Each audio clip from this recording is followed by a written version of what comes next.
The other thing that the CEO wants to look at is how we're doing from a trend basis. So what they want to do is take a look at it on a revenue trend basis. How are we doing from a revenue trending? What's the relationship of fee-based revenue versus commission-based revenue? Again, this particular chart is good for showing overall trends in revenue, shows the different bands, but it's really it's a little bit difficult to see within this view whether one's going up or down relative to the other one. So again, this is an easy opportunity to pop this out to a separate grid, move it over to side-by-side comparisons, and you can see pretty quickly that fee-based revenues are decreasing as well as commission-based revenue. And what we're hoping to see is a consistent increase across both of more across the fee-based, and a bit more of a decrease in commission. So they seem to be moving at the same basis. So I think the bottom line, conclusion out of this is whatever policy we put in place to implement this hasn't really been having the kind of effect that we were hoping. If we take a look at Calgary, we can dive in a little bit further. The trends here are pretty much the same. But you can see consistently that Calgary is kind of dropping off, but overall year to year has been quite a bit down from last year. So either the CEO can pass it on to the Calgary manager and say, what's going on here? But the advantage is by having access to the branch dashboard, the CEO can go dive in and do a bit of their own analysis themselves. Instead of relying on the branch manager, waiting for that feedback, they can do the immediate analysis themselves and get a pretty good idea of what's going on. So if we look at Calgary for the same period, and we go down and take a look at the individual advisors, you'll see that we've actually got two advisors that are really dragging this individual branch down. In particular, Luthra is down 20% on the year, and Margie is down 27%. And if actually look at the rankings, actually Margie is 99th out of, I think we have 100 advisors in our demo site, so 99th out of 100. So this is something you might want to potentially take some action against. On the positive side, Nancy Anderson, although she's still not ranked that high nationally, seems to be doing quite well and growing her business significantly over the last year. If we dive into it a little bit further, we can take a look and see, where does that success come from? You can see this consistent overall trend, bit of a drop in the last month, but overall strong trend. And again, if we pop it out to the individual detail analysis, we can very quickly see, which products are the biggest growth areas in, and we can see it is in equities, mutual funds, and U.S. equities as well. So this is something where we can go in, find out, why are you having so much success in these areas, how are you able to grow your business so successfully. Even though she's not one of the top advisors, she's obviously one that's growing, and try to get an idea of how you can leverage some of those ideas for some of your other advisors. And so that's kind of the end of the scenarios. Hopefully you got a good idea of kind of the functionality that exists within dashboards, how they work interactively, and what I've tried to emphasize again is most of these tabs and filters, analysis areas would be 100% customizable to your business, so that what you're seeing is as relevant to your business as possible. We'll come with an overall architecture, but we would customize it to your specific needs. So what I wanted to show you very quickly in the few minutes that are remaining is what is the effort required to implement our dashboards within your organization. What we've designed our solution to do is to sit on top of your existing data warehouse or data repository. So any investment that you've made to date into your data warehouse in terms of your reporting solution, in terms of centralizing your data into one area, what we're able to do is we're able to extend upon that solution and build our dashboards on top of that. So it doesn't require you to kind of start from scratch and build everything out from the very beginning. What we're able to do is to extend upon your existing solution. So not only leveraging the data that you've already got there, but because everything's built off Microsoft tools that most organizations have already invested in, whether it's SharePoint or SQL or Excel, we're able to leverage those technologies as well, which means that you're not incurring additional licensing costs in order to implement our solutions. However, if you aren't at that stage where you've got a mature data warehouse or data repository that you're able to leverage the data, Ideaca does provide a whole host of business intelligence services excuse me, that will allow you that we can work with you to integrate your data into a centralized area that you'll be able to leverage for your dashboarding or help you work through your different data quality issues as may be relevant. Finally, what I wanted to do is do a bit of a product or comparison in terms of what Ideaca solution is like relative to a lot of the out-of-the-box solutions that kind of advertise, plug-and-play, kind of functionality.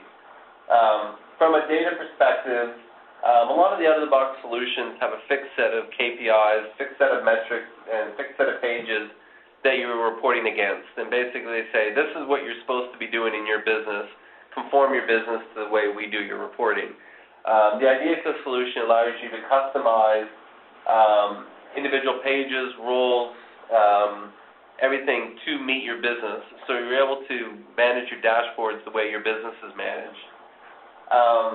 Drill down capabilities. Hopefully you've got a good idea from our different scenario demonstrations that within our individual dashboards itself, we allow you to analyze down 2 or 3 different levels within our dashboards without really having to dive into the real details, being able to do everything at the surface. Most of the out-of-box ones have 4 or 5 KPIs on a page, and then you kind of drilling down, through a very technical layer to get to the next level of information. We try to keep it very much on the surface that can be used by sophisticated and non-sophisticated users alike. We provide a lot of drill down between the different dashboards and connectivity between the different dashboards versus a series of independent dashboards. Because we've kept everything on the surface and kept it very kept away from the real technical drill down type of capabilities, and we're leveraging tools that people are already familiar with, the usability and uptake of the application is much higher than having to go out and learn a custom application. What we're doing is a different variation of tools that you're already using. Much more customizable. Last couple points is we're leveraging platforms that you already exist. We're leveraging your existing CRMs, existing SharePoint, versus having to go out and purchase new hardware, new softwares, new servers to support these new custom applications.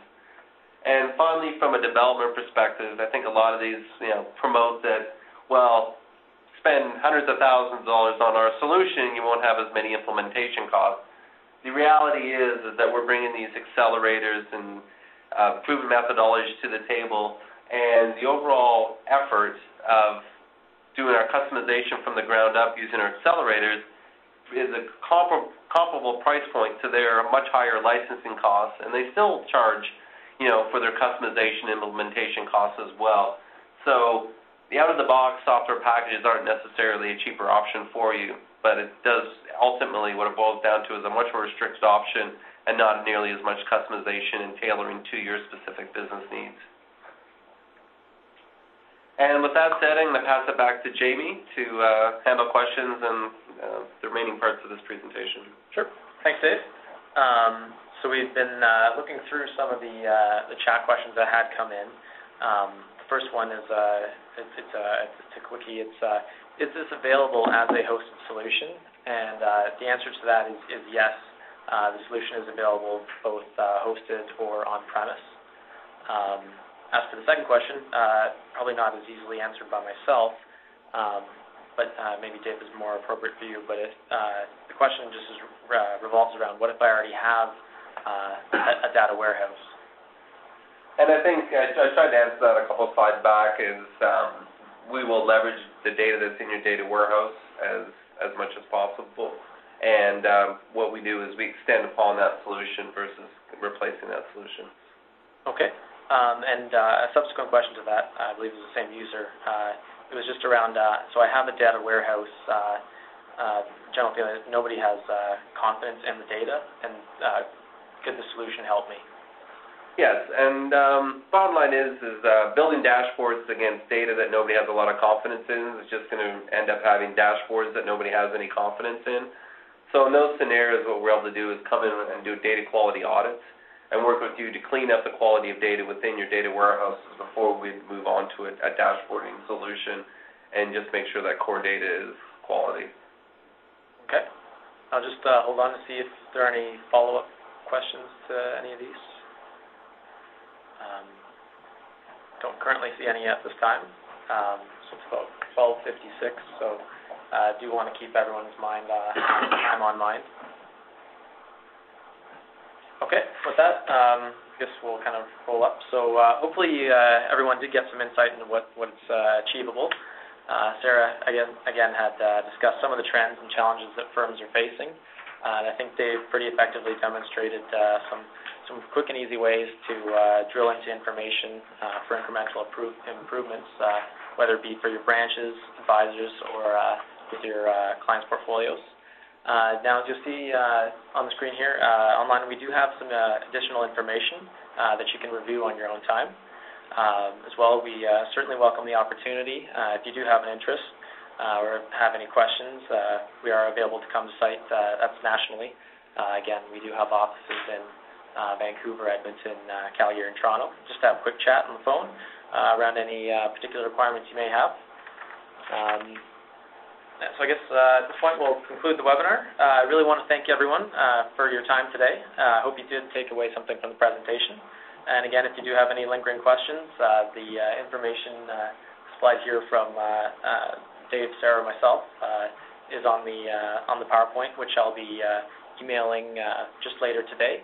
And my hope is within about a week or so to get a recording of this webinar available online if you wanted to share with any of your colleagues with a bit more detail. So having said that, once again, thanks for attending, and have a great day.